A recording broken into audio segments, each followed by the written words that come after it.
আজি আমাৰ এই দৰামাৰী হেকাইপাৰা এই অঞ্চলৰ ৰাইজে বহুত বছৰৰ পৰা এই মাছুৱাঘাট দলংটো বিচাৰি আছিল, কিন্তু আমিও দিব পৰা নাছিল ইমান বছৰ। যেন হওক দেৰিকৈ হ'লেও আমি আজি ইয়াত মাছুৱাঘাট যিটো দলং এই গৌৰাং নদীৰ ওপৰত এইটো আমি উদ্বোধন কৰিব পাৰিছোঁ।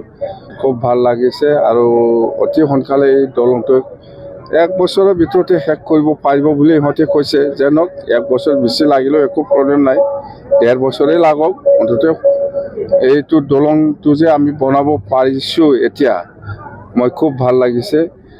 আৰু ইয়াৰ লগত যিটো কানেক্টিং ৰাস্তা খুব বেয়া, সেইটো মই অলৰেডি ইঞ্জিনিয়াৰৰ লগত কথা পাতিছোঁ। ইহঁতে এষ্টিমেট বনাই পেলাই পটাপট বনাব দিব। আৰু সেইফালে গৌৰাং নদী এইটো পাৰ হৈ সেইফালে আমাৰ তিমলগাঁও এইটো কানেক্টিং ৰাস্তা সেইটোও বনাব। মই ইঞ্জিনিয়াৰ অলৰেডি কৈছোঁ, পইচা আছে, প্ৰব্লেম নাই। দে, থেংক ইউ। মাটিৰ পাট্টাটো মই ঘোষণা কৰিছোঁ যে আপোনালোকে এপ্লিকেশ্যনবিলাক দিয়ক, দৰখাস্তবিলাক দিয়ক। যেনিবা মোৰ নামত আধা বিঘা আছে, মোৰ নামত 2 বিঘা আছে, মোৰ নামত 1 পোৱা আছে। এনেকুৱা চৰকাৰী মাটিত যিসকল বড়ো হওক, ৰাজবংশী হওক বা মুছলিমেই হওক বা যিমান হওক, চবে এপ্লিকেশ্যন দিয়াটো খুব কম হৈছে। আজিলৈকে আমি এপ্লিকেশ্যন পোৱাটো 5,500 মান আমি এপ্লিকেণ্ট পাইছে। এইটো অতি সোনকালে জানুৱাৰী 10-15 ভিতৰত আমি দিম ফাৰ্ষ্ট ফেজ হিচাপে, আৰু বাকীটো আমি কণ্টিনিউ কৰি থাকিম। ৰাষ্ট্ৰীয় উদ্যান বেদখল কৰিছে।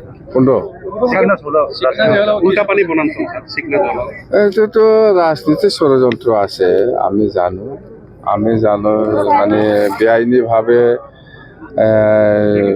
বেলেগৰ পৰা মানুহ আনি বা ক'ৰ পৰা মানুহ আনি আছে। অন্ততে সেইদিনা ঘটনা একটা হৈছে, হোৱা নাই নহয়। জংঘল কাটিবৰ কাৰণে এনেকুৱা টিম বনাই পেলাই 500জন-600জন এনেকুৱা টিম বনাই পেলাই জংঘলত কাটিবৰ কাৰণে এনকাৰেজ কৰা মানুহ আছে, আমি জানো এইটো।